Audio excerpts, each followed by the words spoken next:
Presence টাইমে big breaking মুহূৰ্ত কাৰ্বি আংলঙত ভয়ঙ্কৰ ঘটনা সংঘটিত হৈছে কোনো দুৰ্বৃত্তই আক্ৰমণ কৰিছে এগৰাকী লোকক ভয়ঙ্কৰভাৱে আক্ৰমণ কৰিছে লোকৰ সংকটজনক অৱস্থাত লোকজনক চিকিৎসালয়ত ভৰ্তি কৰোৱা হৈছে ঘটনাৰ পিছতে সমগ্ৰ অঞ্চল জুৰি তীব্ৰ চাঞ্চল্য বিৰাজ কৰিছে হৈছে জনাইছে প্ৰেজেন্স টাইমে বিগ ব্ৰেকিং মুহূৰ্ত কাৰ্বি আংলঙৰ বকলিয়া ঘাটত নিশা চাঞ্চল্যকৰ ঘটনা সঞ্জীৱ তেৰণ নামৰ এগৰাকী লোকক আক্ৰমণ কৰিছে কোনো দুৰ্বৃত্তই সঞ্জীৱ তেৰণ নামৰ দুৰ্বৃত্তক অচিনাকি দুৰ্বৃত্ত আক্ৰমণ কৰিছে সঞ্জীৱ তেৰণ নামৰ লোকজনক আৰু কোনো দুৰ্বৃত্তই আক্ৰমণ কৰিছে ভয়ংকৰভাৱে অচিনাক্ত দুৰ্বৃত্তৰ আক্ৰমণত গুৰুতৰভাৱে আহত হৈ পৰিছে যুৱকজন গুৰুতৰভাৱে আহত হৈ পৰিছে সংকটজনক অৱস্থাত চিকিৎসালয়লৈ প্ৰেৰণ কৰা হৈছে ডিফু চিকিৎসা মহাবিদ্যালয়ত ভৰ্তি কৰোৱা হৈছে যুৱকগৰাকীক সঞ্জীৱ তেৰণ নামৰ যুৱকজনক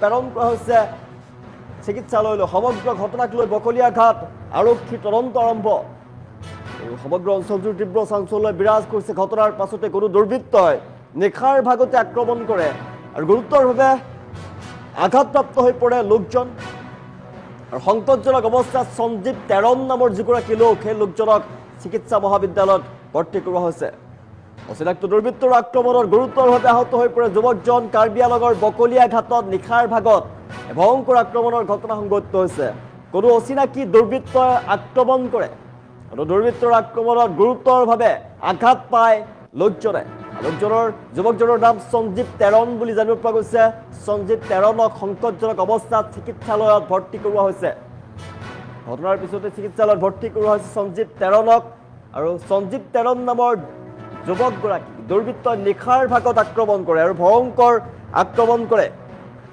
দুৰ্বৃত্তৰ আক্ৰমণত গুৰুতৰভাৱে আহত হৈ পৰিছে যুৱকজন কাৰ্বি আংলং জিলাৰ বকলিয়া ঘাট অঞ্চলত নিশাৰ ভাগত চাঞ্চল্যকৰ ঘটনা সঞ্জীৱ তেৰণ নামৰ এজন যুৱকক অচিনাক্ত দুৰ্বৃত্তই আক্ৰমণ কৰে আৰু নিশাৰ সময়তে ঘটনা সংঘটিত হয় আক্ৰমণৰ পিছত ৰক্তাক্ত অৱস্থাত যুৱকজনক উদ্ধাৰ কৰি ততাতৈয়াকৈ চিকিৎসালয়লৈ প্ৰেৰণ কৰা হৈছে প্ৰথমে স্থানীয় স্বাস্থ্য কেন্দ্ৰত প্ৰাথমিক চিকিৎসা প্ৰদান কৰাৰ পাছতে যেতিয়া তেওঁৰ অৱস্থা অধিক সংকটজনক হয় তাৰপিছত ডিফু চিকিৎসা মহাবিদ্যালয় প্ৰেৰণ কৰা হয় তেওঁক বৰ্তমানৰ তেওঁক চিকিৎসালয়ত ভৰ্তি কৰোৱা হৈছে চিকিৎসা চলি আছে আক্ৰমণৰ কাৰণ এতিয়াও স্পষ্ট হোৱা নাই কি কাৰণে যুৱকগৰাকীক আক্ৰমণ কৰা হ'ল কোনো দুৰ্বৃত্তই আক্ৰমণ যিহেতু কৰি থৈ গ'ল কি কাৰণত যুৱকজনক আক্ৰমণ কৰিলে দুৰ্বৃত্তই এতিয়ালৈকে কিন্তু জানিব পৰা হোৱা নাই আৰু বৰ্তমান সংকটজনক অৱস্থাত সঞ্জীৱ তেৰণক চিকিৎসালয়ত ভৰ্তি কৰোৱা হৈছে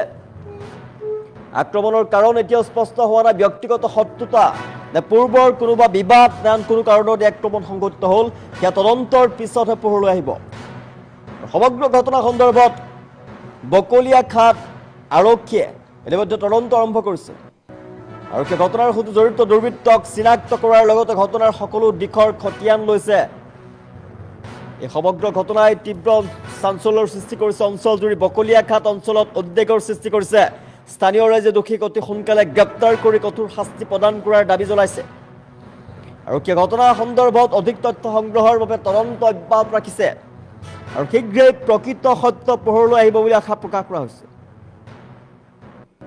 কাৰ্বি আংলঙৰ বকলিয়া ঘাটত নিশাৰ ভাগত চাঞ্চল্যকৰ ঘটনা সঞ্জীৱ তেৰণ নামৰ এগৰাকী যুৱকক অচিনাক্ত দুৰ্বৃত্তই আক্ৰমণ কৰে আৰু গুৰুতৰভাৱে আহত হৈ পৰে সঞ্জীৱ তেৰণ নামৰ যুৱকগৰাকী সংকটজনক অৱস্থাত বৰ্তমান ডিফু চিকিৎসা মহাবিদ্যালয়ত চিকিৎসাধীন হৈ আছে যুৱকজন ঘটনাক কেন্দ্ৰ কৰি সমগ্ৰ অঞ্চলজুৰিৰ সৃষ্টি হৈছে তীব্ৰ চাঞ্চল্য ইতিমধ্যে বকলিয়া ঘাট আৰক্ষীয়ে তদন্ত আৰম্ভ কৰিছে আক্ৰমণকাৰীক চিনাক্ত কৰাৰ চেষ্টা অব্যাহত ৰাখিছে কাৰ্বি আংলঙৰ বকলিয়া ঘাটত নিশাৰ ভাগত চাঞ্চল্যকৰ ঘটনা সঞ্জীৱ তেৰণ নামৰ এগৰাকী যুৱকক আক্ৰমণ কৰে কোনো দুৰ্বৃত্তই আৰু কি কাৰণতে আক্ৰমণৰ ঘটনা সংঘটিত হ'ল এতিয়ালৈকে কিন্তু জানিব পৰা হোৱা নাই কিবা ব্যক্তিগত শত্ৰুতা নে আন কিবা কাৰণত সঞ্জীৱ তেৰণ নামৰ যুৱকগৰাকীক নিশাৰ ভাগত আক্ৰমণ কৰা হ'ল এতিয়ালৈকে কিন্তু জানিব পৰা হোৱা নাই কিন্তু গুৰুতৰভাৱে আঘাত পাই লোকজন সংকটজনক অৱস্থাত তেজেৰে লুতুৰি পুতুৰি হৈ থকা সঞ্জীৱ তেৰণক চিকিৎসালয়ত ভৰ্তি কৰোৱা হৈছে কাৰ্বি আংলঙৰ বকলিয়া ঘাটত নিশাৰ ভাগত চাঞ্চল্যকৰ ঘটনা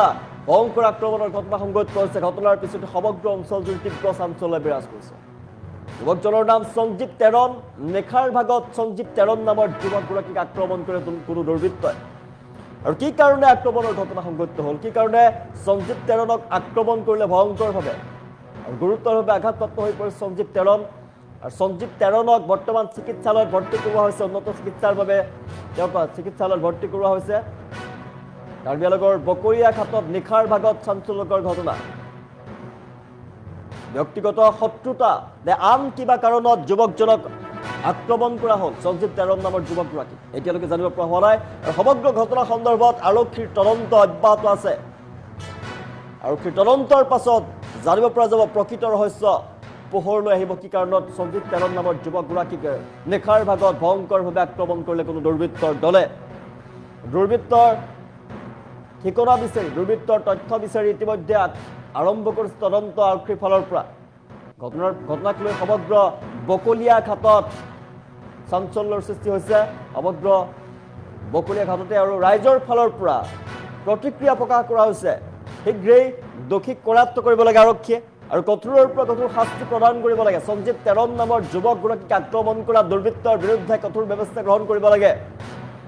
আৰু আৰক্ষীৰ তদন্তৰ পাছতেই পোহৰলৈ আহিব এই ঘটনাৰ লগত জড়িত দুৰ্বৃত্তৰ পৰিচয় পোহৰলৈ আহিব। সঞ্জীৱ তেৰণ নামৰ যুৱকগৰাকীৰ সৈতে ভয়ংকৰ কাণ্ড সংঘটিত হৈছে। জনাই আছো, নিশাৰ ভাগত কোনো দুৰ্বৃত্তই আক্ৰমণ কৰে, গুৰুতৰভাৱে আহত হৈ পৰিছে সঞ্জীৱ তেৰণ নামৰ যুৱকগৰাকী। অচিনাক্ত দুৰ্বৃত্তৰ আক্ৰমণত গুৰুতৰভাৱে আহত যুৱকজন বৰ্তমান চিকিৎসালয়ত ভৰ্তি কৰোৱা হৈছে। সংকটজনক অৱস্থাত ডিফু চিকিৎসা মহাবিদ্যালয়ত ভৰ্তি কৰোৱা হৈছে যুৱকগৰাকী। নিশাৰ ভাগত এই ঘটনা সংঘটিত হৈছে। ঘটনাৰ পাছত সমগ্ৰ অঞ্চলজুৰি তীব্ৰ চাঞ্চল্য বিৰাজ কৰিছে আৰু সমগ্ৰ ঘটনাক লৈ বকলিয়াঘাট আৰক্ষীয়ে তদন্ত অব্যাহত ৰাখিছে।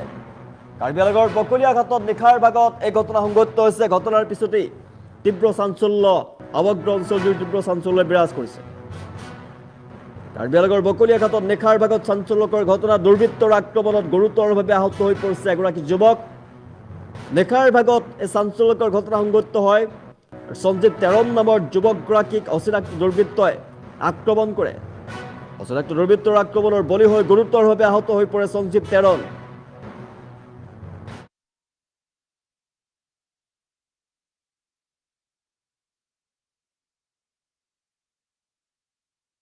না লাখুটিটো ক'ব নোৱাৰি, সিও মানে একদম হৈ গৈছে আৰু মাথা লাগিছে এনেকুৱা আৰু এনেকুৱা নাকত লাগিছে। মই ইমানে যাওঁ এই মানে লাখুটি মানে ক'ব নোৱাৰো, নাকত লাগিছে আৰু এনেকুৱা মাথা লাগিছে। মানুহজনৰ নাম কি আছিলে?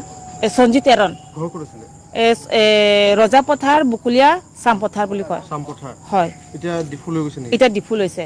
অৱস্থা বহুত বেয়া নেকি? অৱস্থাটো ইমান নাই, দিনে মানে হাজিৰা কৰি খোৱা মানুহ আৰু একো গম পোৱা নাই এতিয়া কি হ'ল ঘটনা? এইটো মই একো গম পোৱা নাই। মই দুজন মানুহ হৈছিলে আৰু দুজন বুলি কৈছে, মই একো গম পোৱা নাই। মই যিমানটো শুনিছোঁ মই ইমানটোহে মই কৈছোঁ, মই ইমানটো নাজানো আৰু পুলিচ আহিছে নে নাই এতিয়া? পুলিচটো বৰ্তমান অহা নাই। গম পোৱা নাই নেকি? গম পোৱা নাই। মানে ৰাস্তাত আহি আছিলে বোলে অকলে, তেতিয়া মানে এইখিনি শ্মশান মানে এইখিনি মানুহ নাই, তেতিয়া বোলে দুজন বোলে গাড়ীৰ লগত আহিছিলে, আহি পেলাই মানে বস্তু দাহে না লাখুটিটো ক'ব নোৱাৰি, সিও মানে একদম হৈ গৈছে আৰু মাথা লাগিছে এনেকুৱা আৰু এনেকুৱা নাকত লাগিছে। মই ইমানে যাওঁ এই মানে লাখুটি মানে ক'ব নোৱাৰো, নাকত লাগিছে আৰু এনেকুৱা মাথা লাগিছে। মানুহজনৰ নাম কি আছিলে? সঞ্জীৱ তেৰণ। ঘৰ ক'ত আছিলে?